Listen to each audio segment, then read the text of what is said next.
kembali belajar tentang tanaman kelengkeng nih. Kali Sobat Tater di rumah juga memiliki beberapa tanaman atau mungkin nggak satu pohon lah, 2 pohon, tapi sudah lama ditanam, mungkin hampir 5 tahun lebih, kok belum berbunga atau apalagi belum berbuah. Karena kan tujuannya kita nanam kelengkeng kan kita pengen mendapatkan buahnya ya, gitu.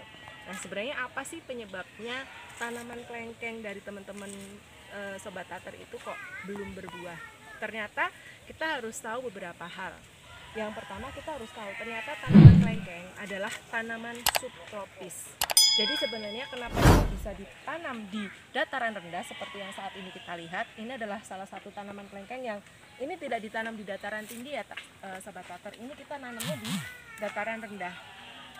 Kurang lebih mungkin DPL-nya sekitar 20 meter DPL atau kurang kayak gitu, dataran rendah di salah satu wilayah di Jawa Tengah. Jadi tanaman kelengkeng adalah tanaman subtropis yang temperate. Jadi kebanyakan dia ditanam memang di daerah-daerah yang memiliki suhu yang dingin ya, dataran tinggi. Apa itu subtropis dan temperate? Jadi memang sebenarnya asal muasal tanaman kelengkeng itu adalah asal muasal tanaman yang memang ditanam di dataran tinggi. Temperate itu artinya untuk bisa berbuah ternyata itu faktor buahnya itu, faktor pembuahannya itu dipengaruhi oleh suhu dari tanaman itu sendiri. Maksudnya suhu lingkungan dan sebagainya itu mempengaruhi bagaimana tanaman kemudian bisa berbuah ya. Kemudian kenapa dia bisa dibawa ke Indonesia dan banyak yang berbuah di dataran rendah? Nah, artinya tanaman subtropis ini sudah mulai dimodifikasi untuk bisa ditanam di dataran rendah, tapi dia tetap tidak kehilangan sifat temperate-nya. Itu kenapa untuk bisa berbuah tanaman ini membutuhkan sebuah kalau kita bisa bilang kayak sebuah adaptasi untuk bisa menjadikan tanaman ini berbuah. Jadi kalau misalkan dia ditanam di dataran rendah harus ada perlakuan khusus sampai bisa menghasilkan buah. Perlakuan khusus itu salah satunya adalah dengan melakukan teknik induksi pembungaan. Jadi kita harus tahu bahwa untuk bisa menghasilkan buah kelengkeng asalnya adalah dari bunga.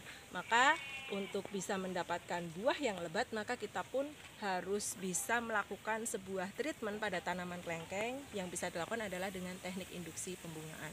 Teknik induksi pembungaan itu bisa dilakukan dengan memberikan booster pembungaan atau semacam kita bisa bilang adalah pupuk perangsang pembungaan. Karena kita tahu sendiri tadi bahwa buah kelengkeng itu dihasilkan dari bunga kelengkeng itu sendiri. Nah, teknik booster itu merupakan salah satu dari beberapa teknik untuk membungakan atau mungkin kita bisa bilang bahwa bagaimana tanaman kelengkeng itu bisa menghasilkan buah itu ada beberapa teknik. Bisa ditempuh dengan teknik fisik, teknik kimia, kemudian dengan penyiraman dan sebagainya. Tapi kita bisa lakukan yang sekarang lagi tren saat ini adalah dengan menggunakan teknik induksi pembungaan atau memberikan pupuk perangsang bunga atau dinamakan booster pembungaan. Kita lihat ini adalah tanaman yang belum sebenarnya ini sudah cukup untuk bisa dilakukan teknik booster ya, tanaman ini yang belum, ini prosesnya ketika belum melalui proses booster atau perangsangan bunga. Jadi kita lihat bahwa tanaman kelengkengnya sudah kita anggap cukup umur, ini usianya sudah lebih dari 3 tahun, minimal 2 tahun ya. Tapi kita harus lihat bahwa seperti halnya analoginya, seperti halnya pada ibu hamil kayak gitu. Kalau hamilnya terlalu dini ya, usianya belum cukup untuk hamil, itu kan juga nggak bagus untuk bisa hamil. Maka kita pun sama halnya dengan pada tanaman kelengkeng. Kalau tanaman kelengkeng masih terlalu muda kemudian di booster, itu juga akan hasilnya akan kurang bagus gitu ya. Jadi kita membutuhkan tanaman yang siap booster itu yang paling tidak memiliki usia tanaman kurang lebih cepet-cepetnya mungkin 3 tahun ya. Kalau 2 tahun itu terlalu dini. Lebih bagus lagi kalau usianya sudah 4 tahun. Jadi posisi pohonnya itu sudah batang pohonnya itu sudah tegak dan sudah sudah sudah diameternya kurang lebih ini sekitar diameter 10 cm seperti itu diameter, atau lingkar pohon sekitar 20 sampai 25 cm. Jadi memang pohon yang kategori yang seperti ini adalah pohon yang sudah siap untuk di booster. Kemudian kita lihat lagi, kalau ini kan sudah berbuah kurang lebih 2 bulan, ini sudah 2 bulan, ini tanamannya sudah 2 bulan. Memang jenisnya kelengkengnya memang jenis kelengkeng New Crystal itu buah 2 bulan aja buahnya sudah coklat gitu ya. Jadi jangan lihat kok 2 bulan kok buahnya udah coklat ya. Nah, kemudian kita lihat di sini ini sudah pada tahap pembosteran, ini kurang lebih belum ada 1 bulan ya, ini sudah di booster. Dilihat sudah mulai muncul bunganya, kemudian ini buahnya juga sudah mulai bermunculan. Ini usianya kurang lebih 1 bulanan lah, 1 bulan kurang. Kemudian kita akan lihat 1 bulan kurang yang usianya sekitar 1 bulan.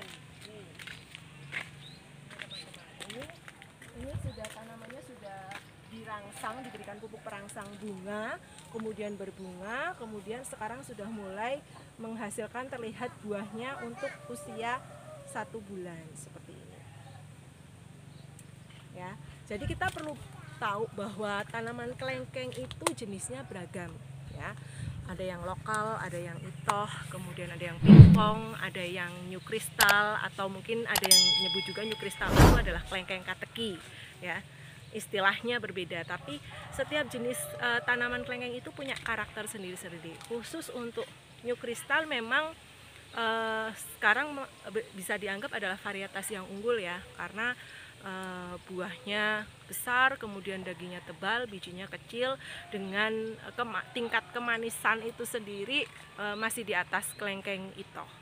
Nah, nanti next episode kita akan bicara lagi apa itu perbedaan beberapa varietas ini, dan kenapa sih kelengkeng ternyata untuk bisa menghasilkan buah itu perlu adanya perangsangan itu tadi, perangsangan bunga, biar bunganya itu tumbuh atau biar bunganya itu muncul gitu ya. Jadi tidak bisa dengan secara alami.